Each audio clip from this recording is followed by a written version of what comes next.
En el episodio de hoy de Más Flow que Cash hablaremos del desembarco del Private Equity en el fútbol español. Hablaremos de la adquisición del 55% del Atlético de Madrid por parte de Apolo, las palancas del Barça o los planes del Real Madrid de vender parte del club. También hablaremos de los famosos precios objetivo y por qué no deberían ser relevantes para un inversor a largo plazo. Bienvenidos al episodio 26 de Más Flow que Cash. Ya hemos pasado, con el episodio anterior pasamos ya el cuarto de centenar de episodios, espectacular. No hemos fallado, para los que nos seguís de cerca, no hemos fallado ni una semana. Obviamente eso no significa que no hayamos descansado ninguna semana, pero no hemos fallado ninguna semana. No hemos descansado ninguna semana, Leandro. Me tienes aquí a destajo. Sí. O sea, Javi ya le ha amenazado que como nos faltemos una semana voy a Suiza y habrá que poner las cosas en su sitio. Antes de empezar con el episodio de hoy, recordar el tema de que nos dejéis me gusta, sigáis el podcast. Si no estáis suscritos, también os podéis suscribir a la newsletter. Y sí que quería dar las gracias a toda la gente que tanto en YouTube como en Spotify, sobre todo en YouTube y en Spotify, nos deja comentarios tanto buenos como no tan buenos, ¿vale? Apreciamos los dos y no os preocupéis que si dais feedback no vamos a coger manía. De hecho, hasta los malos son buenos en general, o sea, son feedback, ¿cómo se dice? Constructivo. Así que lo agradecemos incluso más que los otros, porque de todo aprendemos y hay miles de cosas que tenemos que mejorar, así que agradecidos. Eso es. Bueno, Javi, ¿de qué vamos a hablar hoy? Bueno, pues lo que hemos dicho en la entradilla, como siempre, Leandro, vamos a hacer una breve revisión de algunos tweets, algunas imágenes, gráficos que hemos visto durante esta semana en redes que parecen que es importante, bueno, que nos han parecido atractivos para comentar alguna cosa. Y luego vamos a ver un par de temas, ¿no, Leandro?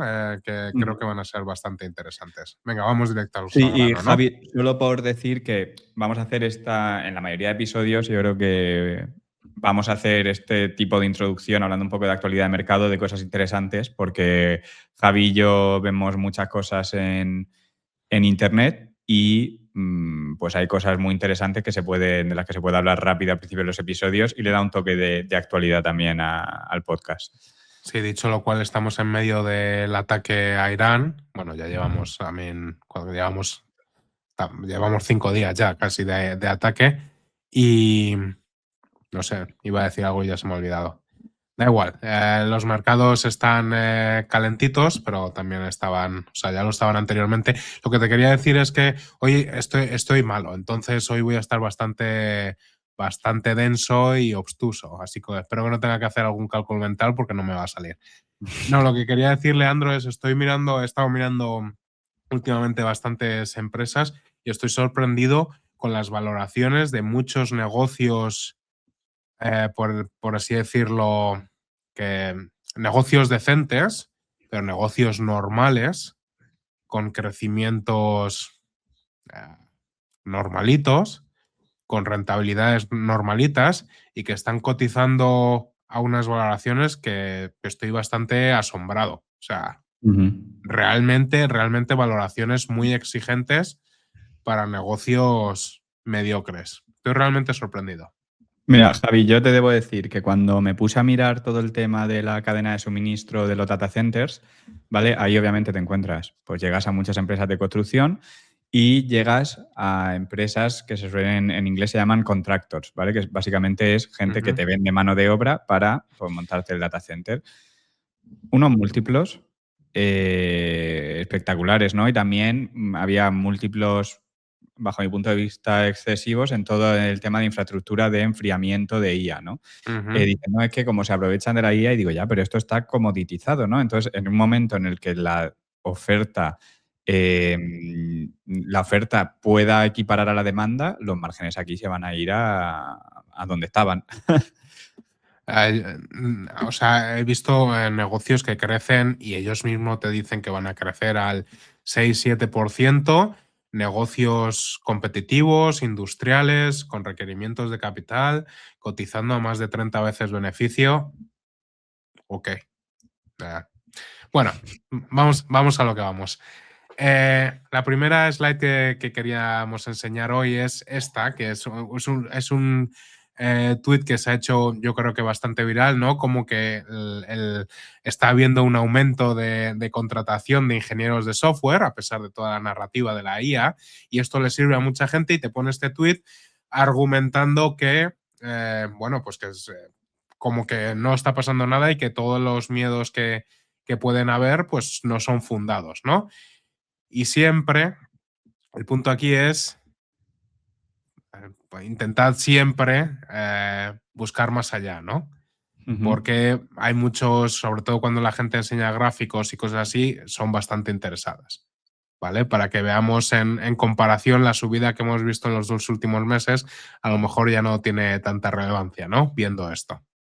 Bueno, pues lo primero es que cuidado con las narrativas fáciles y con gente que intenta siempre vender su tesis o su moto, ¿vale? Que intentar ser lo más objetivos posibles que queráis. Yo Javi, Mírale. solo de este tema diría, bueno, para la gente que esté viendo el vídeo, se ve obviamente que durante el COVID hubo muchas contrataciones de software, ¿no? Y luego eso se desplomó. Y ahora sí que es verdad que está creciendo. Entonces, las dos cosas pueden ser ciertas, ¿no? Puede ser cierto que ahora pues, se esté contratando más ingenieros de software y también puede ser cierto que dentro del medio-largo plazo o el medio plazo no sea relevante realmente en los números. O sea, una cosa no quita la otra, pero claro, es que todo el mundo elige las ordenadas que le vienen bien. Efectivamente, perdonad para los que no estéis viéndonos en YouTube o en formato vídeo, lo que estábamos mostrando es una primera imagen en la que la que se veía un aumento de la contratación de ingenieros de software, pues pasando de a ver que lea lo que estamos viendo aquí, de... Bueno, A básicamente, ver. por resumir, es que Vale. las Pues puestos de contrataciones, trabajo, ofertas de empleo. claro, las ofertas de empleo en una página que se llama, creo que esto Indeed. es Indeed, ¿no? Que Indeed Sí, es una página como si fuese de contratación, sí. pues están creciendo y eso, en cierto modo, pues va contra la narrativa de la IA de que cada vez va a haber menos ingenieros de software, ¿no? Claro, y en la siguiente slide lo que enseñamos es en un rango en vez de los últimos 12 meses, pues en un rango de los últimos 5 años y ves que estamos a niveles básicamente del comienzo de cuando hubo un montón de desempleo al comienzo de COVID, pues estamos básicamente a esos niveles y luego hubo un pico en el que se multiplicó básicamente la demanda por 5 o 6, ¿vale? Para eso simplemente. Mira, esta slide me ha parecido bastante interesante, Leandro. A lo mejor si quieres la puedes explicar brevemente para los que no lo estén viendo. Sí, básicamente muestra, ¿vale? Divide los sectores por qué porcentaje de los costes de esos sectores es en mano de obra, ¿no? Sí, Y cómo de expuestos están a la automatización de la IA, que entiendo cómo de expuestos están esos costes laborales. Entiendo que es. correcto, a ser sustituidos por la IA. Claro. ¿Y Entonces, cuál ha sido el obviamente, retorno en el último año también? O en el en el último. cuadrante derecho superior, pues tenemos aquellas empresas donde el software, perdón, la mano de obra es un porcentaje significativo de los ingresos, como porcentaje de los ingresos, y encima se puede automatizar bastante gracias a la IA, ¿no? Uno lo lee así y pensaría que esos son negocios donde potencialmente pueden pasar dos cosas. O bien se les haga disrupción o bien se puedan hacer mucho más eficientes y los márgenes podrían ser mucho más altos. Efectivamente, eso es como lo leo yo también. Ahora mismo el mercado se ve una clara correlación en el que el mercado considera que lo que van a ser es pues totalmente afectados por la IA en una manera negativa. ¿Vale? Los ponemos aquí más que nada para que quien quiera, pues para el vídeo y le eche un vistazo y pueda ver si es interesante o no. Mira, Leandro, no sé si habías visto esta, y es el porcentaje del volumen de negociación en el sector del software, cuánto de ese volumen que se negocia cada día está negociado por inversores retail frente a inversores institucionales, ¿no? Lo normal al final es que, bueno, a pesar de que el retail sea un porcentaje ya relativamente alto en general, bueno, a ver, alto, estamos hablando de menos del 10%, en la valoración de los activos, casi todo el capital que se mueve no viene de inversores institucionales. Entonces, aquí lo que se ve es la evolución en los últimos 10 años sobre la negociación de acciones relacionadas con el software por parte de inversores retail. Y ahora mismo está en máximos nunca antes alcanzados, básicamente. No me atrevo a decir mucho qué significa, pero O sea, es un yo dato creo que interesante, ¿no? yo creo que una parte es lo que has comentado, obviamente, que cada vez hay más retail y eso tendrá algo que ver, pero obviamente, pues otra parte, yo como lo interpreto es que la gente que está apostando por el software ahora, más que institucionales, es el retail está apostando más fuerte por el software que los institucionales. Que también debo decir que ya hemos hablado en otros episodios, entendiendo que la narrativa no se va a solucionar pronto y entendiendo el horizonte temporal que van a tener los inversores profesionales y los de retail, también tendría sentido que los primeros en, digamos, apostar a un cambio de narrativa sea aquel que tiene el horizonte temporal más largo. Que no quiere decir que todo el retail tenga el horizonte temporal largo, pero que no tienes que responder a nadie de tus retornos, ¿no? Otra gente, los profesionales en muchos casos sí que tienen que hacerlo. Efectivamente. Mira, estas dos, muy brevemente, son a final de febrero, ¿vale? Los retornos del año por industria y en la Vale. siguiente slide va a ser por país, a finales de febrero, ¿vale? Simplemente por si alguien quiere echarle un vistazo, vemos que las mineras de plata, servicios de oil and gas, las mineras de oro, uranio, energía, oil and gas, es lo que ha dado mejores retornos al principio de este año y no Javi, hace falta decir cuál ha sido lo peor. no te olvides de decir agricultura, hombre, que nosotros tenemos un episodio en John Deere que la gente puede ir a escuchar, que John Deere lo ha hecho muy bien este año. Obviamente el tema agricultura pues es porque el ciclo parece estar empezando a girar, ¿no? Y también del sector defensivo, entiendo. En Sí, esta. correcto. Vale, pues esto sería por industria y esto sería por país, teniendo en cuenta que no viene ahí, pero que Estados Unidos a finales de febrero estaba dando un 0,1%, depende qué índice tuvieses en cuenta. Y también decir que Corea del Sur, que iba 55% arriba en los 2 primeros meses del año, ha bajado un 20% en los últimos 3 días.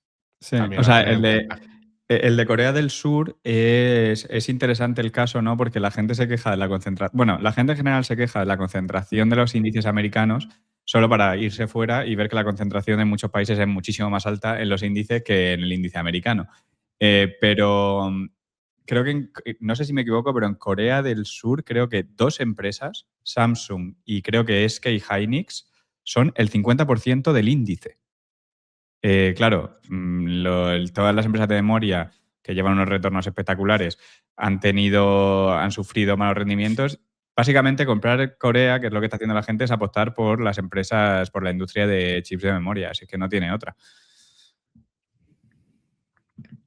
Bueno, pues eso es lo que hemos encontrado los primeros 2 meses. Y la última diapositiva que traía Leandro, que me ha parecido muy interesante cuando lo vi, es, mira, la evolución de la producción de petróleo de los top 10 países, podéis ver arriba a la derecha, y cómo ha evolucionado o cómo va a evolucionar desde 2023 hasta 2030, ¿no? Y es simplemente exponer el crecimiento que está teniendo Brasil, que además es un tema bastante candente ahora, el tema del petróleo, cómo está Brasil invirtiendo un montonazo en aumentar la producción.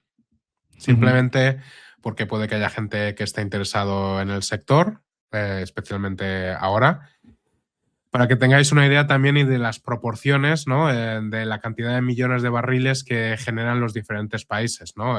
Y también para entender un poco la geopolítica, como Estados Unidos está en los 12 millones de barriles al día, Arabia Saudí está en torno a los 10, Rusia también por ahí, y Brasil que va a pasar de unos 3 y pico a cerca de 6 millones, que sería el cuarto contendiente mundial.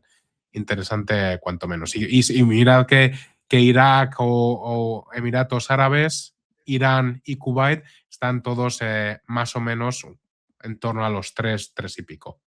Bueno, salvo Irak, que tiene un poquito más, 4 o 5.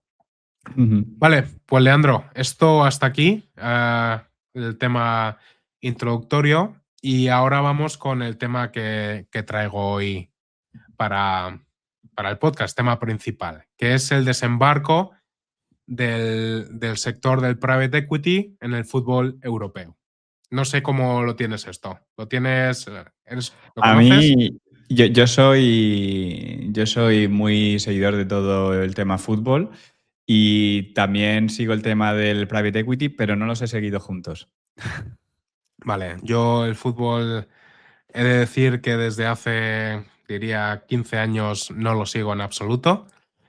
Pero sin embargo, este tema me ha parecido bastante interesante y he traído aquí un poco una historia para entender lo que está pasando, ¿vale? Y esa ha sido la entrada de capital institucional, en este caso, no solo en España, ha pasado de hecho antes en Reino Unido, y es intentar explicar las razones, porque de hecho este ha sido un programa que me pidieron unos amigos hace tiempo. Tengo varios amigos que son socios de la Atleti y claro, el Atleti ahora mismo ha cambiado la estructura accionarial bastante fuerte, lo vamos a ver, ¿vale? Y me preguntaron que intentara contar un poco esto porque les parecía muy interesante, ¿vale? Además, el marco regulatorio en España de los clubes de fútbol, que la mayoría, salvo un par de ellos, son sociedades anónimas deportivas que permiten con bastante facilidad la compraventa directa de acciones, ¿vale? Y esto es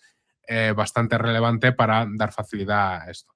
Además, no solo ha sido algunos clubes españoles, sino también incluso la liga como negocio, que no ha vendido parte de su capital, pero sí que ha llegado a un acuerdo con CVC, que es un private equity británico, para vender los derechos televisivos durante muchos años, ¿vale? Luego vamos a entrar a ello. Quiero pensar, Javi, que a CVC no se le permitirá invertir en clubes españoles después del acuerdo con la Liga, pero ya nada me sorprendería de que sean capaces de que haya, porque me parecería un conflicto de intereses brutal, pero no me Ahora te sorprendería voy a nada. contar también cómo funciona la liga, porque no sé si sabes cómo funciona la entidad de la liga y quién tiene ahí No, los intereses. Te lo voy a contar también porque es importante para entender también lo que ha pasado, porque supongo tú, siendo del Madrid y que sigues el fútbol, sabes los intentos que tuvo el Madrid de crear la Superliga y demás, va un poco también a colación. Y para entender todo esto, como lo que quería empezar es con cómo funciona el modelo americano, ¿vale? Para entender, porque es muy importante saber, los clubes de fútbol son, o han sido en general, negocios, en general otra vez, negocios bastante malos, ¿vale? Para los accionistas. Sin embargo, el modelo americano es completamente diferente, ¿vale? Por ejemplo, la NFL, la Liga la de Fútbol Liga de Americano. Fútbol Americano, la NBA, la MLB, que es la de golf, y la NHL, que es la de hockey sobre hielo, La operan como... MLB, la de béisbol, ¿Veis qué he dicho? golf. Lo que te digo, que estoy muy obtuso. Bueno, operan como franquicias cerradas. No hay ascensos, no hay descensos. Y hay un número fijo de equipos, que son en torno a los 30, ¿vale? 32 para la liga de fútbol y la de hockey, y 30 para NBA y la de béisbol. Entonces, de alguna manera, esto crea un poco una escasez artificial, ¿no? Solo existen 124 activos en 4 grandes ligas. Entonces, relativamente la oferta, sobre todo para quien quiere invertir en ello, es bastante limitada. Hombre, o sea, me refiero, está bastante bien saber que vas a invertir en un equipo que el año que viene va a seguir en la mejor liga, a que te pueda descender. Efectivamente. Y no es solo eso, ¿vale? El modelo descansa, o el modelo financiero descansa en tres cosas. Punto uno. Los ingresos, el reparto de los ingresos está centralizado. Por ejemplo, la NFL reparte equitativamente, ya veremos luego el modelo, por ejemplo, de la liga.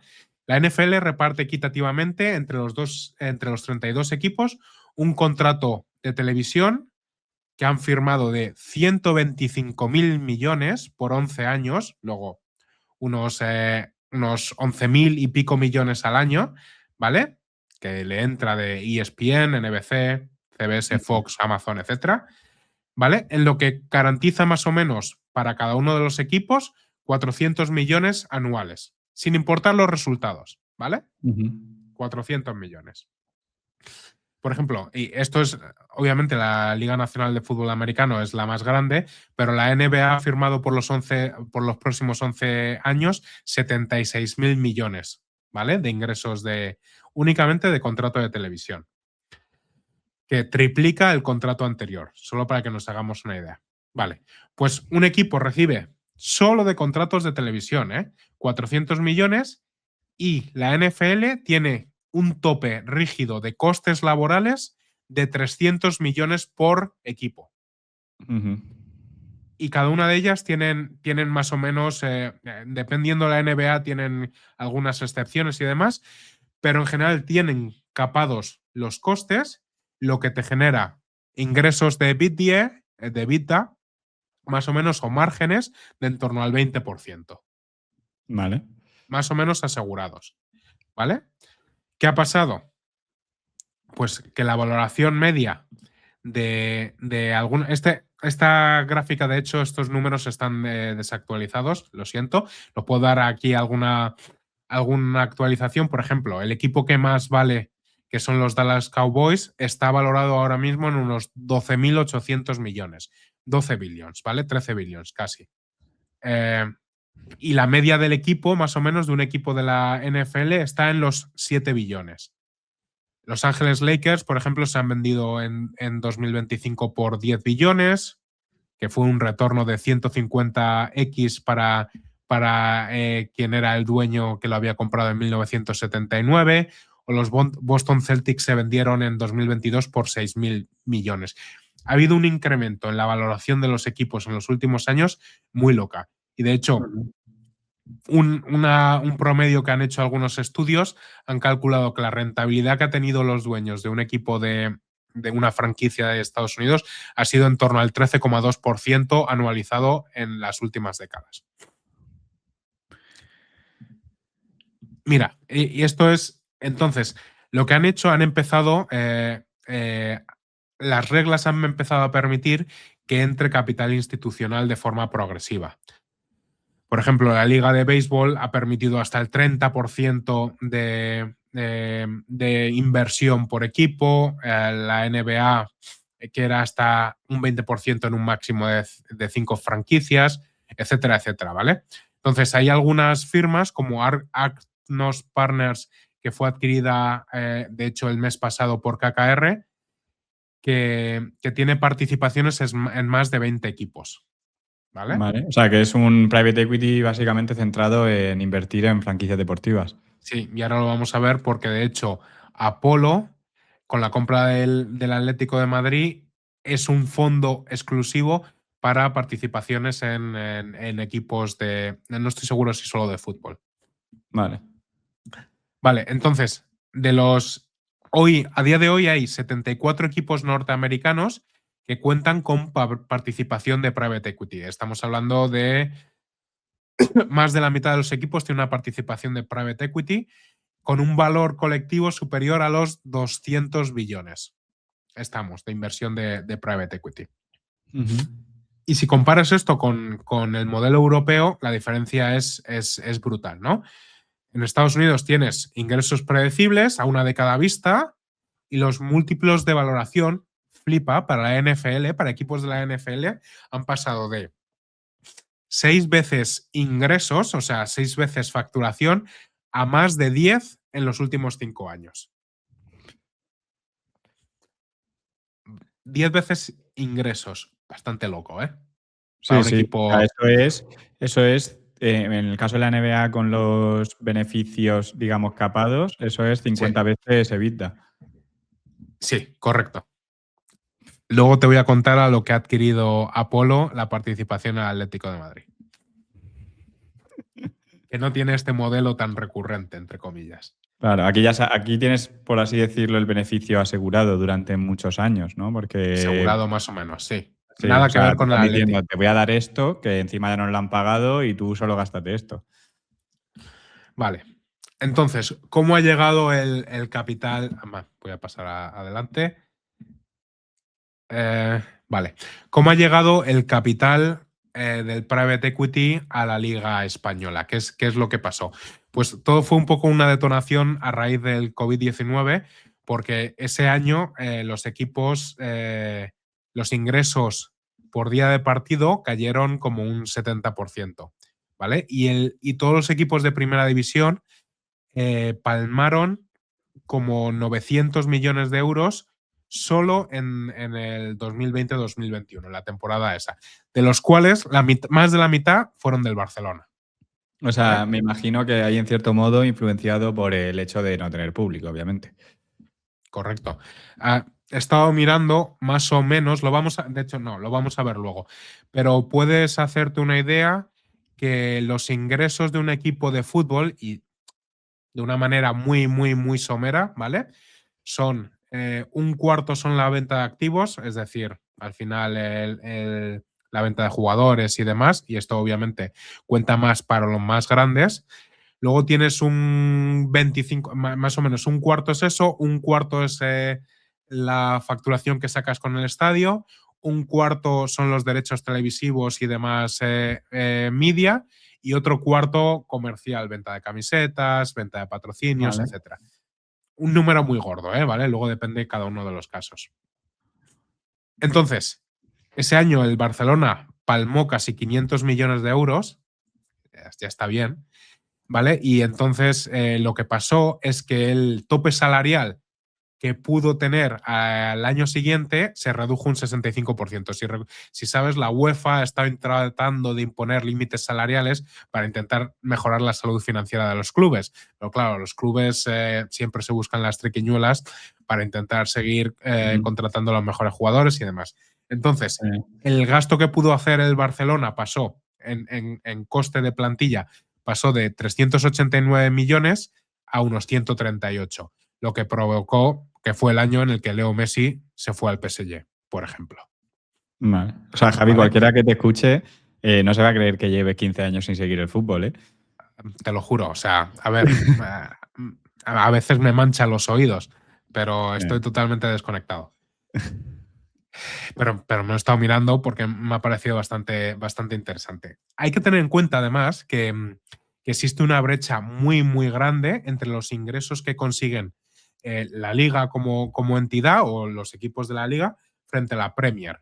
Y esto no fue solo el COVID. Por ejemplo, la liga generó unos 3.800 millones en la temporada 23-24 y la Premier en esa misma temporada hizo 6.300. O sea, no es el doble, pero casi. Voy a dar mi punto de vista de aficionado, totalmente merecido. O sea, la liga está... O sea, como aficionado al fútbol es mucho más atractivo verte un partido sin más de la Premier, ¿vale? Que verte... Es que no quiero que nadie se sienta mal, ¿no? Pero que verte un Getafe Levante. Eso no se lo ve nadie. ¿Por qué es eso, Leandro? El fútbol de la Premier es mucho más directo. Entonces, para el que no es de ese equipo, para el que sea del equipo, imagino que sufre bastante más, pero para el que no es del equipo es mucho más, un fútbol mucho más abierto, menos táctico, mucho más como el típico deporte que le gusta al americano, ¿no? Oye, que pasen cosas. Ya, entiendo. Pues mira, precisamente con los americanos, el acuerdo de televisión que tiene la Premier durante un periodo de 6 años son 2.700 millones para la Premier. Sin embargo, el de la Liga son 1.400 en 8 años. O sea, una diferencia. Es casi el doble en más tiempo. Perdona. El doble para la Premier en menos tiempo. O sea, yo lo que veo es que si tú vas al extranjero, que esto a mí me pasó, la gente ve la Premier, pero esto en Australia, por ejemplo, la gente ve la Ya. Premier, pero partidos sin más. Nadie se pone un Getafe Levante en Australia. La gente se ve el Madrid, el Barça y poco más, ¿no? Y entonces, eso obviamente, pues a nivel liga, genera mucho más dinero. Y así pasa. Sabes que el Madrid y el Barça básicamente concentran la mitad de todos los ingresos de la liga. Ujú. La mitad. Sí, ¿Vale? eso sí que lo tenía entendido, que el último de la Premier en derechos televisivos gana como alguien en la tabla superior en la liga. Ahora te explico cómo funciona. Antes de eso, y para entender el por qué también los clubes han estado de alguna manera buscando la entrada de capital externo, es que ahora tenemos al Real Madrid y al Barcelona, el Atleti también, pero las cuantías son bastante. Por ejemplo, el Madrid ha invertido creo que 1.400 millones en la renovación del Bernabéu, ¿vale? Más, por cierto, más del doble del presupuesto inicial. Y el Barça está financiando el proyecto de Spy Barça, que son otros 1.450 millones, ¿vale? Presupuestados, que ya veremos. Y el Atleti está proyectando la ciudad del deporte, que son 800 millones. O sea, que esta gente. Ahora mismo no recuerdo, no he mirado las cuentas del Madrid, pero esta gente no gana dinero en general, o gana muy poco, ¿vale? O sea, Yo, estamos yo creo hablando que, de. yo creo que el Madrid, si no me equivoco, es de los pocos equipos rentables. Pero claro, es que si para ser rentable tienes que ser uno de los equipos más seguidos del mundo y de la historia y aún así tus márgenes no son espectaculares, pues ya te habla de que el negocio tampoco es espectacular. Luego te enseño las cuentas del Barça. Mira, ¿cómo funciona la liga? ¿Vale? Que es importante también para entender todo esto. La liga es una asociación privada donde los 42 clubes de primera y de segunda son los dueños. ¿Vale? Vale, Es decir, cambian. Los dueños de la liga cambian según vale. asciendas o desciendas, ¿vale? Eh, a pesar de que el Madrid y el Barça concentran la mitad de los ingresos, el sistema de votación es democrático. Un club, un voto, ¿vale? Vale. Y esto ha generado tensión constantemente. Por ejemplo, el acuerdo que hizo la liga con CVC, ¿vale? Hubo 37 clubes que votaron a favor, pero no votaron a favor Real Madrid, Barcelona y el Athletic de Bilbao, que rechazaron el acuerdo. ¿Vale? Porque básicamente lo que hace es expropiar casi el 11% de los derechos de la liga. ¿Vale? Y lo que decía Florentino, por ejemplo, es, coño, si yo te consigo un préstamo de JP Morgan a un 2,5% de interés, ¿sabes? Pero claro, Ujú. al Madrid le puede interesar, al resto Ya. que no van a comerse casi nada de esto, pues obviamente les interesaba, ¿no? Y aquí está un poco la trampa. Como hay muchos clubes pequeños y medianos que grandes, el presidente de la liga, el Javier Tebas, pues suele conseguir mayorías fácilmente proponiendo medidas que beneficien a los pequeños, ¿no? Aunque perjudiquen a los dos gigantes. Y por eso, y entre otras cosas, es por lo que el Madrid estaba impulsando tanto la Superliga, ¿no? Porque intentaba montar un negocio parecido al de las franquicias en Ujú. Estados Unidos. Entonces, si hay este reparto de poder, entre comillas, ¿por qué el Madrid y el Barça cobran más, ¿no? Y aquí es donde la desigualdad o la igualdad desaparece, de hecho, y entra el valor de mercado, ¿no? El reparto del dinero de la televisión se realiza de esta manera, ¿vale? La mitad se reparte a partes iguales, solo en Vale. primera división. El 25% va por resultados deportivos, según cómo quedaste en la clasificación en los últimos 5 años. Y luego el último 25% por implantación social. Aquí te puedes imaginar, ¿no? Se mide la taquilla, el número de abonados y sobre todo las audiencias de televisión. ¿A dónde Vale. va? Pues O ya sea, que está. el 50% es equitativo y el otro 50% va para los clubes que todos los años están arriba, que siempre son los mismos. Efectivamente. Bueno, pues ese es un poco la historia. Entonces, ante el escenario post-COVID, en diciembre del 21, la liga cerró la operación, ¿no? con CVC, ¿vale? Aquí Ujú. se inyectó 2.000 millones de euros ¿vale? A cambio de un 8% de una nueva entidad comercial durante 50 años, que valoró la liga aproximadamente en 20. Este es un truco que están usando o que usó la liga, ¿vale? Como no puedes vender participaciones realmente de la liga como tal, se crea una sociedad comercial que tiene los derechos televisivos durante 50 años a cambio de un influjo de dinero. Claro, ¿vale? Y eso es lo no que puedes están haciendo. venderlo porque los dueños son los clubes y tienen que seguir siendo los clubes. Efectivamente. Entonces, la liga se valoró en 24.000 millones, ¿vale? La operación inyectó 2.000 kilos a cambio de más o menos que CVC reciba entre el 10 y 11% de los derechos deportivos en 50 años. Vale. ¿Vale? No está mal.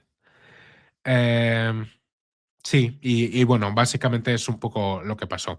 Luego, algo importante también es lo del las regulaciones de sostenibilidad financiera para intentar capar los costes que tienen los equipos, y se ha firmado básicamente, la implementación ha sido gradual. Empezaron con que tú como club en 2023-24 no podías tener más de un 90% de los costes de plantilla sobre los ingresos, que es muy loco. O sea, es muy loco.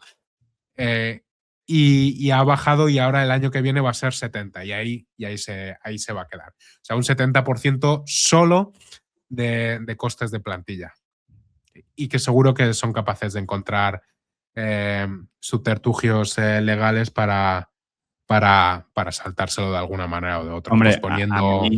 a mí uno que se me ocurre así a simple vista es yo compro un jugador, no me da la masa salarial para pagarle X, se lo pago en una comisión cuando lo ficho. Por ejemplo, hay muchas. Supongo que habrán intentado limitar este tipo de cosas, pero bueno, ya se encontrarán. El tema es que han intentado hacer mejor los negocios, pero claro, cuando estás compitiendo y todo el mundo quiere a los mejores y demás, pues acaba como acaba. Mira, las cuentas del Barça, porque te voy a hablar un poco de. No sé, supongo que has oído hablar de las palancas del Barça, ¿no?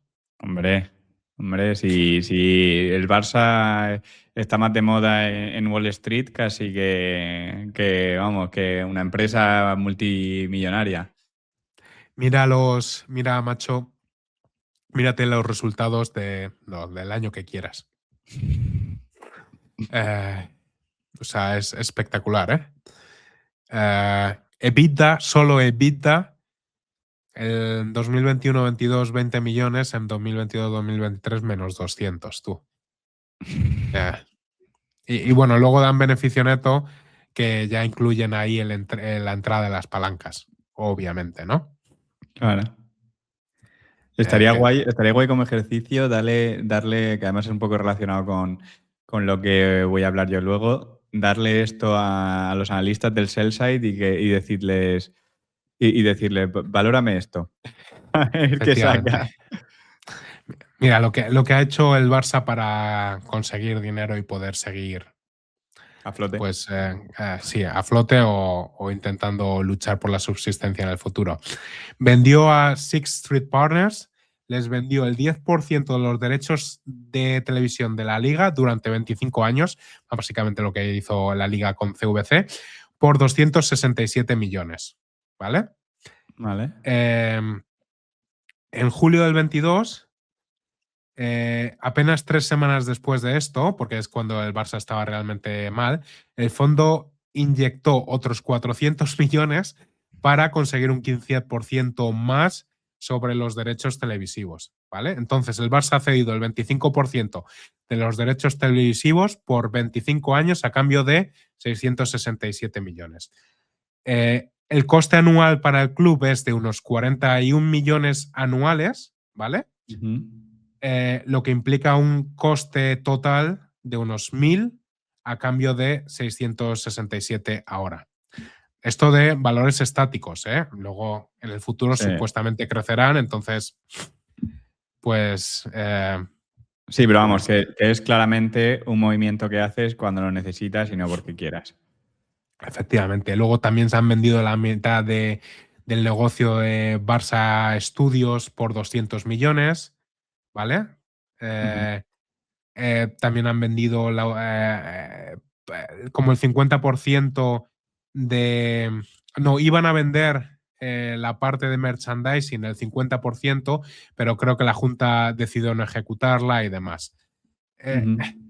Luego, además, el club ha cerrado la financiación de 1.500, casi 1.500 millones, liderado por Goldman Sachs, con otros 20 inversores para la financiación del SPY Barça, el proyecto del Camp Nou. Y bueno, pues si es que el Barça tiene una deuda de unos 2.000 millones, ¿vale? Que incluye el estadio, y el patrimonio neto es negativo. ¿Sabes cuál es? Bueno, y encima aquí suponiendo el EBITDA, depende mucho, ¿no? Pero la ratio deuda-EBITDA, ¿cuánto dirías que es del Barça? Te he dicho ya la deuda, pues te puedes imaginar. Hombre, pues yo qué sé, voy a soltar un número así por no tener que pensar mucho. 15 veces, 20 veces. 14 Bueno. veces EBITDA. ¿Cuál es una ratio deuda-EBITDA que a ti normalmente ya te empieza a dar escalofríos?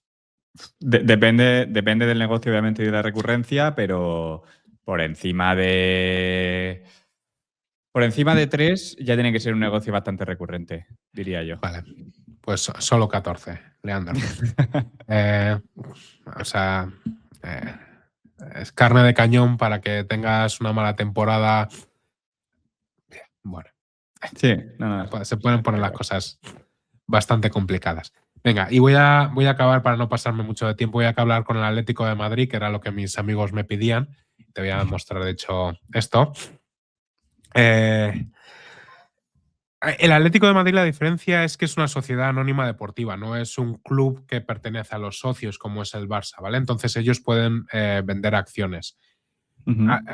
Tuvo una parte con el Wanda, que fue una inversión china que adquirió el 20% del negocio en 2015 por 45 millones, 20% por 45 millones, ¿vale? Pero me voy a saltar y vamos a ir a 2021, que es cuando entra Ares Management, que es otro fondo de private equity en Italia. En plena pandemia, el Atleti también las pasó un poco canutas. Y aquí la firma americana inyectó 180 millones, ¿vale? Obteniendo una participación indirecta, porque lo hizo a través de un holding que tienen Gilmarín y Cerezo, obtenía una participación efectiva del 20% en el Atlético de Madrid. Pero ¿qué es lo que ha pasado ahora? Que pasó de hecho en noviembre del 25, fue cuando Apollo, que todos conocemos a Apollo como uno de los gigantes del private equity, con su división Apollo Sports Capital, ¿vale? Es lo que te comentaba antes de un fondo enfocado en deportes, anunció la adquisición del 55% del Atlético de Madrid, ¿vale? Valorando al equipo entre 2.200 y 2.500 millones de euros. Entonces, ahora la posición accionarial o la estructura accionarial del equipo es como podéis ver ahí. Apolo tiene el 55%, Gilmarín, que es el consejero, es el consejero delegado, sí, tiene el 10% y todavía se queda como consejero delegado. Cerezo, que es el presidente, tiene un 3%. Y luego Ares Management creo que ha vendido una parte, de hecho, a Apolo. O sea, Hombre, porque, con esa revalorización yo también le habría vendido. claro. Lo que te quería comentar, vale, sí. O sea, tenemos que pensar qué es lo que busca un fondo de private equity cuando hace una inversión así. Normalmente estos fondos meten capital, intentan, digamos en general, intentan mejorar el negocio, hacerlo más eficiente, no sé cómo lo van a hacer en el Atleti, o intentan aumentar ventas, etcétera. Bajándole el sueldo al cholo. O poniéndole un performance, una fee de performance en el sueldo. No lo sé.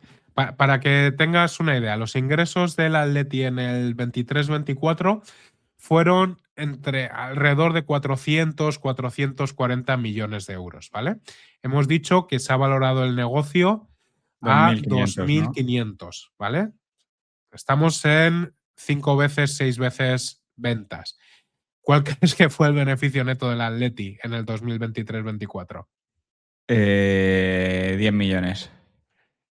Ni uno, ¿vale? Ahí estamos. La valoración sobre el EBITDA ha sido de entre 52 y 60 veces EBITDA. Esto para mis amigos que a lo mejor no entiendan mucho de esto, los negocios más o menos normales suelen cotizar, negocios a lo mejor no necesaria, o sea, negocios ya de un tamaño decente y demás, cotizan entre 10 y 20 veces EBITDA. Sí. Han pagado 50, 60. Um, O sea, hay negocios. no lo sé. Actualmente hay negocios bastante decentes cotizando cerca de 10 veces EBITDA en el mercado actual, porque están igual en sectores desfavorecidos y tal, pero vamos, negocios que te generan mucho más que lo que te va a generar el Atlético. A mí me da que pensar que están buscando los fondos de private equity o qué pretenden hacer para ser capaces realmente de conseguir un retorno, porque también a mis amigos, estos fondos tienen fecha de caducidad normalmente, ¿vale? Es decir, se genera, levantan capital de inversores ajenos, invierten ese dinero y normalmente entre los próximos 5 o 10 años tienen que devolver ese dinero a sus inversores. Salvo que hagan fondos de continuación o cosas así, digamos que tiene una fecha de caducidad todas estas inversiones.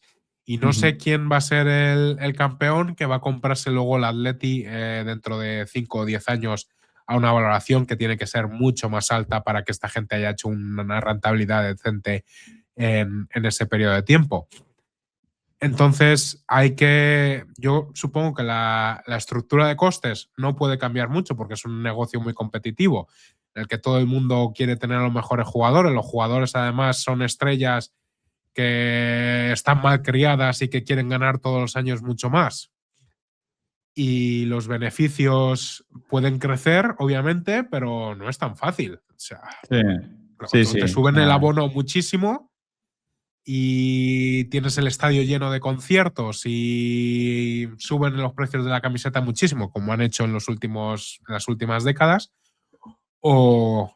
Yo veo, Javi, que además están pillados por varios lados, ¿no? El tema entradas y abonos, a la gente ya le parece que están ajustados. Tema de cómo rentabilizo los derechos televisivos, bueno, la gente ya ha llegado a un punto. A ver, es que ver el fútbol es bastante caro, me refiero. Si tú piensas en la familia media española, igual ver el fútbol, tener todo el fútbol con Movistar Plus, pues entre que tienes que tener el X tarifa acogida y luego añadirle el fútbol, pues igual son 100 euros al mes. Es que eso no se lo puede permitir todo el mundo, ¿sabes? 100 euros al mes solo para ver el fútbol en la tele.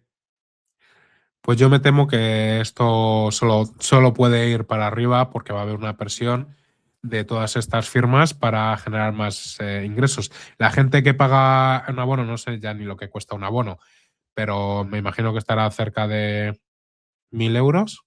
1.000 euros barato. 1.000 euros es barato. 1.000 euros es un sitio, te diría yo que en tema Madrid-Atleti será un sitio malo, o sea, más cerca de los 2.000 diría yo, un sitio normal, ¿sabes? Pues me imagino que habrá que prepararse para pagar el doble en 5 años seguro. Sí, puede ser.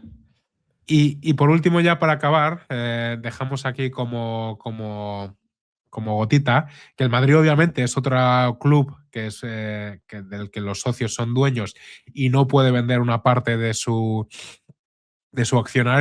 accionariado, perdón, pero Florentino ya está poniendo los mimbres para intentar vender un 5 o 10% de alguna manera ingeniosa, ¿vale? Que los socios sigan siendo dueños, pero a lo mejor se le venden las parte de los potenciales beneficios económicos. Se está barajando, ¿no? Y se ha mencionado a LVMH, al grupo Louis Vuitton y al viejo zorro de Bernard Arnault como potencial inversor. Y tú me has comentado que habían hecho ya algo juntos, ¿no? Sí, bueno, el Louis Vuitton patrocina al Madrid. O sea, los jugadores van con ropa de Louis Vuitton y así, o sea, van con las necesidades de Louis Vuitton, maletas de Louis Vuitton cuando viajan, etcétera. Vale. Pues no me extrañaría nada que Bernard estuviera muy interesado. Tiene sentido para todo el movimiento hacia experiencias y demás que estaba hablando y que hablamos en el capítulo de Louis Vuitton hace 3 episodios. Sí. Así que, Leandro, hasta aquí. Si la gente está interesada, algún día podríamos ver las cuentas de los equipos de fútbol y reírnos un poco de los malos negocios que son. Aunque, por lo que tengo entendido, hay algunos negocios cotizados de fútbol. Creo que el Oporto es un negocio y creo que Paco Lodeiro tenía inversiones o había estado invertido. La verdad es que nunca lo he mirado. El Manchester A lo United mejor está en bolsa. A lo mejor son mejores negocios que los españoles, probablemente. Sí, no tiene pinta de ser muy difícil. Bueno, Leandro, ¿qué nos traes tú hoy? Yo, Javi, traigo un tema, ¿vale? Que yo creo que es bastante relevante y del que se suele hablar mal, ¿vale? Mal me refiero, no con conocimiento de causa, en todo el tema de los mercados, que es, todos hemos escuchado a la gente decir, mira, es que este analista ha puesto este precio objetivo, no sabe de lo que habla, ¿no? Entonces, yo hoy voy a hablar de lo que se denomina, ¿vale? En la industria, el sell side, ¿vale? Ahora voy a explicar lo que es y vamos a empezar primero diferenciando un poco la estructura, ¿no? A grandes rasgos, en el mercado tenemos dos participantes en todo el ámbito de profesionales, ¿vale? Por un lado tenemos el buy side, ¿vale? Y por otro lado tenemos el sell side, ¿vale? La diferencia entre ambos son clave, ¿vale? Principalmente porque cuando entiendes realmente lo que hacen los dos, tienes que interpretar o deberías interpretar de manera muy distinta de lo que hace cada grupo, ¿vale? Entonces, ¿qué es el sell side, ¿vale? O cuál es la tarea y el objetivo del sell side. El sell side básicamente tiene dos objetivos. Uno, generan análisis, ¿vale? Research, para que el banco de inversión o donde trabajen lo venda al buy side, ¿vale? A rasgo general lo que hace el sell side es proveer servicios al buy side, ¿vale? También ¿cómo gana dinero el sell side? Generando transacciones, ¿vale? Aparte del ingreso por el research, también tienen que generar transacciones en el buy side para que sus bancos generen dinero a través de todas las transacciones que se están haciendo, ¿vale? Entonces, evidentemente, son objetivos cortoplacistas, ¿no? Y muy ligados a la volatilidad y sobre todo a ser relevante. Pase lo que pase, suba o baje, tiene que ser relevante, ¿no? Entonces, mucha gente, cuando ve lo que sube un analista del sell side, dice, no, es que los retornos... Bueno, es que el objetivo de un analista del sell side no es generar buenos retornos, ¿vale? Con sus recomendaciones. Si vienen los buenos retornos, pues probablemente mejor, ¿no? Porque entonces tu research, en cierto modo, es más valioso y probablemente sea más relevante porque, oye, sabes de lo que estás hablando, ¿no? Pero cuando tú tienes el nombre de Morgan Stanley detrás, tampoco necesitas estar muy acertado para ser relevante, ¿no? Porque todo el mundo sabe que trabajas en Morgan Stanley. Pero vamos, que como todo en la vida, ¿vale? El objetivo del sell side es generar el mayor número de ingresos posible, ¿no? Y crecer lo máximo posible. Y como no dependen estos ingresos de acertar, pues obviamente no están tan centrados en acertar, ¿vale? Si el sell side falla, un analista del sell side falla, pero si es relevante entre el buy side y el buy side sigue haciendo caso a las recomendaciones o leyendo su research, pues a pesar de fallar, pues ese es un buen activo, ¿no? Para la empresa que tiene, donde trabaja el analista de sell side. Yo creo que se ha sobredimensionado un poco. ¿Sabéis qué plataforma es TipRanks? No. Pues una plataforma básicamente, ¿no? Que la gente se mete para ver cómo el analista de sell side lo ha hecho con sus últimas recomendaciones, ¿vale? Entonces te sale, este analista es el número 800 de 1.200 analistas en Wall Street y su retorno medio de los últimos, no sé cuál es el horizonte temporal, es no sé cuántos, ¿vale? Entonces, mucha gente lo utiliza, ¿vale? Porque queda muy bien para decir, oye, este analista me ha hecho un downgrade a mi acción, pero mira qué jodido inútil es. Sí, queda muy bien, ¿vale? Pero es que ese analista realmente tampoco le importa mucho lo que ponga en TipRanks, siempre y cuando la gente se lea su research, ¿no? Esto es el sell side, ¿vale? ¿vale? Entonces, el buy side tiene un objetivo totalmente distinto y yo creo que es mucho más equiparable a lo que nosotros hacemos y a lo que mucha gente que nos escucha aquí pues hace, ¿no? ¿Cuál es el objetivo del buy side? Generar buenos retornos y crecer los activos bajo gestión, ¿vale? Porque así es como ganan dinero. Ganan dinero con fees de performance y con fees sobre los activos que gestionan. O sea, no solo es que los retornos aquí sí que importen, sino que son la pieza central de cómo genera el dinero el buy side, ¿vale? Entonces, obviamente, los objetivos son totalmente distintos a los del sell side. Hay que tener mucho cuidado entremezclando, ¿vale? O sea, me refiero, si tú te comportas más como alguien del buy side, te vas a frustrar mucho intentando entender por qué hacen las cosas que hacen los del sell side. Son objetivos totalmente distintos. Y con esto, ¿vale? Bueno, di, Javi. No sé si tienes algo que No, decir. sí, iba a comentar para traerlo a tierra y que la gente lo entienda. El sell side, imagínate, es un analista de Morgan Stanley que cubre el sector industrial. Y entonces simplemente lo que hace es estar hablando con el management o hablar con gente de la industria y demás, intentar predecir cuáles van a ser los resultados de las empresas que cubre en los próximos, normalmente 12 meses, ¿vale? Y da un precio objetivo. Que ahora donde... hablaremos de eso, que ese es Vale, un ahora vamos a hablar punto con él. Vale, central. entonces no digo nada más. Y además, lo que hace ese sell side, lo que estaba mencionando Leandro, es, por ejemplo, yo como fondo de inversión, hay un analista que está cubriendo, lo que sea, John Deere, y le llamo, o hay fondos que lo hacen, le llama para preguntar cosas sobre el negocio, ¿vale? Oye, entonces esto, porque esa persona cubre un universo a lo mejor de lo que sea, 5, 6, 7, 8, 10 empresas y está encima de ellas constantemente, entonces a lo mejor sabe más. Entonces tú le consultas y le llamas, además de las transacciones potenciales o de distribuir, la gente paga por estar en la distribución de los reportes que haga esa persona y demás.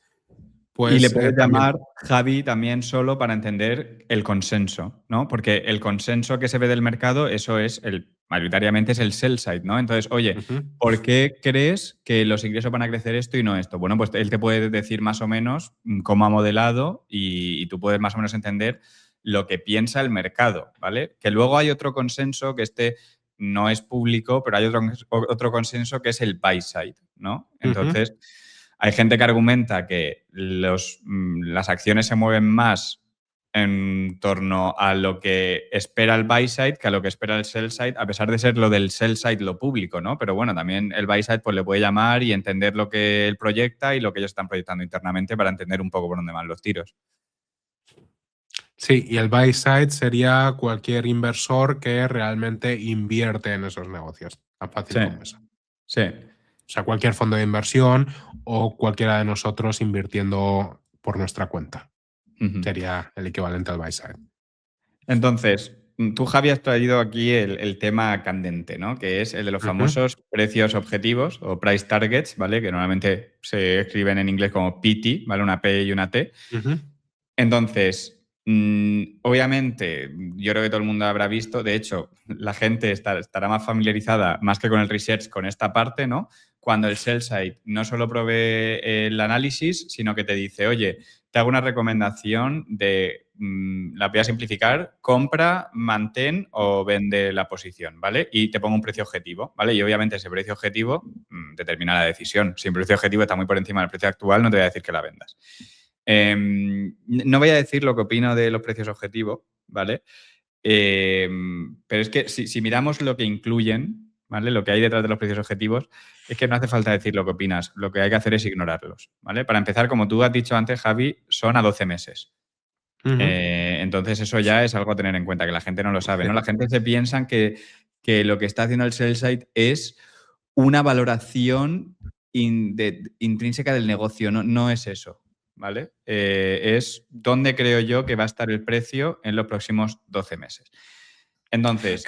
como comentario a eso, también me parece importante anotar, muchos fondos de inversión, cuando te dan el potencial de revalorización, lo has visto esto alguna vez, ¿no? En España es bastante común que algunos fondos den el potencial de revalorización que creen que tiene su cartera. Ah, sí. Y te suelen hablar de 100%, bla, bla, bla, etcétera. Importante saber que es a 5 años vista. Hay que leer la letra pequeña a veces, ¿vale? Entonces, un 100% a 5 años es un 15% de rentabilidad anual. Porque hay gente que a lo Sí, que se mejor piensa no que lo es sabe y automático. dice, claro, no, es a 5 Claro. años vista, Que ¿vale? igual se piensan que, oye, que cuando me revaloricen la cartera bien el mercado, un 100% más, ¿no? O sea, estoy comprando Correcto. $1 a 50 céntimos. Correcto, Desde no ahí. es así. No es así. Vale, ya está. Hay algunas características, ¿vale? Comunes a estos precios objetivo que me parecen interesantes para que la gente se dé un poco cuenta de lo irrelevantes que son o que deberían ser, ¿no? Si eres un inversor a largo plazo o estás en el buy side, ¿no?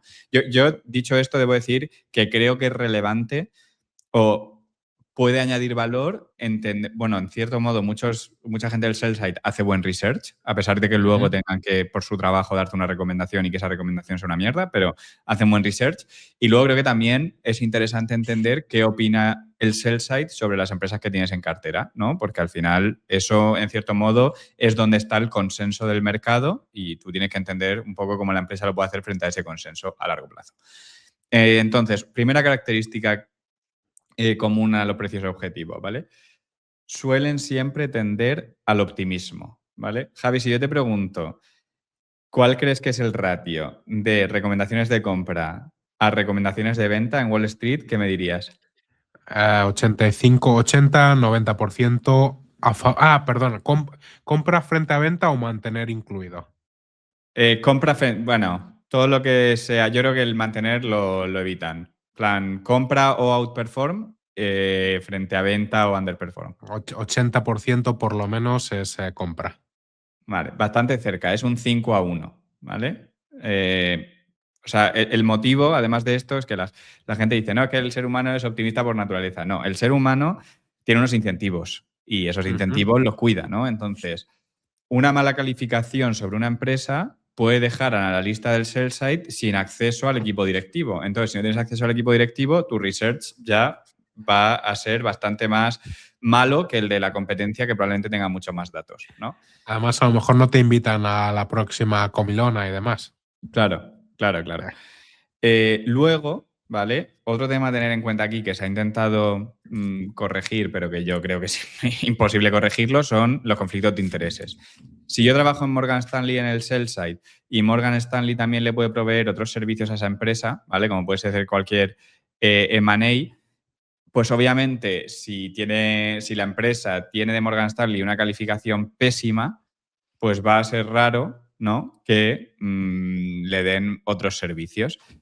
Entonces, esto se ha intentado corregir haciendo como silos los distintos departamentos, pero es que, ¿cómo vas a corregir esto? Me refiero, es evidente, ¿no?, lo que va a pasar si le das una calificación de venta y luego Morgan Stanley pierde un contrato. La gente de Morgan Stanley te va a señalar a ti, o sea, es lo que hay. Otra cosa común que tienen los precios objetivos es que siempre suelen caer cerca del precio actual de la acción, ¿no? Esto, ¿vale? Tiene el motivo principal, yo diría que es que si tú estás dando un rango, un precio objetivo a 12 meses, pues oye, que una acción se mueva de $20 a 60 en los próximos 12 meses, pues muy raro va a ser, ¿vale? Como no está dando el valor intrínseco, lo normal sería que si tú coges la volatilidad que suele tener la acción en un año, pues tengas que estar dentro de eso, ¿no? Porque eso es básicamente lo que puede pasar. Luego, los analistas no se la van a jugar por otro motivo a decir algo muy contrarian al mercado, ¿no? Porque no importa si fallas por poco, ¿no? Si tú fallas de manera consistente por poco, no pasa nada. Pero si tú fallas por mucho, va a haber dedos que te van a señalar y te van a decir, oye, ¿a dónde ibas? ¿Sabes? Entonces, ¿qué pasa? Que al final lo que se convierte en los precios objetivos es en un poco esta dinámica de herding, ¿no? De rebaño. ¿Por qué? Porque el sell side va a tender a estar donde está el consenso del mercado, porque ahí es donde van a estar más cómodos, ¿no? Entonces, ya por ir cerrando, la Y conclusión por eso se dice que los precios objetivos siempre siguen al precio de la cotización. No es que, Claro. no es que lo sigan, es que se adecúan a él. Claro, de Porque a hecho, 12 meses la acción estará pues cerca de donde está, entonces sigue donde esté el precio. se ven auténticas piruetas en el research de algunos sell-siders para poder poner un precio objetivo. Me refiero. Voy a poner un ejemplo, no voy a decir qué empresa es, pero una empresa que ya estaba cotizando bastante barata. Dila. Vale, bueno, es Shift4, ¿vale? De pagos, Venga. ¿vale? Estaba cotizando bastante barata, ¿vale? Luego, uno del sell side tenía puesto que el crecimiento orgánico era no sé, iba a ser un 18. Bueno, pues como la acción cayó bastante en un periodo corto de tiempo, el del sell side dijo, oye, que es que el crecimiento orgánico en vez de 18 creo que va a ser 16 y rebajo, por esa razón, rebajo mi múltiplo de salida a 10 veces. Y digo, hombre, yo diría que una empresa que crece al 16% no vale 10 veces, ¿no? Pero bueno, hay que ajustar, ¿no? Para que dé el precio. Entonces, ¿cómo se ajusta normalmente? Por los múltiplos. Oye, yo subo si la acción sube, te digo, oye, es que el múltiplo de salida, ahora que lo pienso, me parece mejor este. Lo pones y ya estás cerca, ¿no? Entonces se ven auténticas piruetas en los análisis del sell side para intentar quedarse en una banda cerca de ellos. Al final lo que hace el sell side es, yo pongo un precio objetivo que esté cerca y lo pongo por encima, o sea, en una banda cerca del precio y lo pongo por encima o por debajo dependiendo de qué opinión tengo sobre la empresa. Entonces, la conclusión de esto es bastante sencilla, ¿no? A un inversor a largo plazo no le tiene que importar lo que diga el sell side, ¿vale? Le puede importar su análisis y porque hay gente que hace buen research, aunque es buen indicador pues para ver dónde está el consenso, que siempre es útil, ¿vale? Aunque no vayas a basar tus decisiones de inversión en dónde está el consenso, pues oye, siempre es útil saber qué piensa el mercado, ¿no? Porque cuando las acciones cotizan muy a la baja, ¿no? También es importante entender, oye, ¿qué está el mercado entendiendo aquí que es el riesgo? Y ya luego tú te puedes hacer pues una valoración de si el riesgo te parece lo suficientemente relevante como para que cotice donde está o no, ¿vale? Entonces, esto también lo digo porque creo que hay mucho desconocimiento con este tema, ¿no? Que mucha gente se piensa que los precios objetivos del sell side de valor intrínseco y entonces lo convierten como en una personalidad, ¿vale? Yo he estado ahí, debo decir, en ese periodo. Creo que todo el mundo ha pasado por ese periodo de frustrarse con lo que hace el sell side, sobre todo cuando las cosas no salen bien, ¿no? Javi, de hecho, tú y yo tenemos un buen ejemplo. Bueno, hablamos de ella en un episodio que es Medpace, ¿vale? Medpace, obviamente, subió mucho en muy poco tiempo y cuando eso pasa, lo normal es ver cómo hay una oleada de actualizaciones de precios al alza, ¿no? Todo el mundo se tiene que ajustar al nuevo precio. Entonces, ¿sigue el sell side la narrativa y no al revés? Sí, pero es que es como está diseñado el negocio. Tampoco se puede cambiar mucho. Pues nada, esto era el tema de hoy. Yo sé que Javi tiene una opinión similar del sell side, así que... Sí, no tengo nada que añadir. Pues muy bien, Javi. Nos vemos la semana que viene, episodio 27. Y nada, recordad si habéis llegado hasta aquí, darle me gusta y seguir al podcast en todos lados. Aunque lo escuchéis en YouTube, también lo podéis seguir en Spotify. Y darle like en todos lados, todo está bien. Y comentarios en todos lados, todo bien. Sí. Todo lo que queráis. Y que no sea por abundancia, que nosotros la recibimos bien. Bueno, Muy bien, hasta la semana Leandro. que viene. Nos vemos la semana que viene.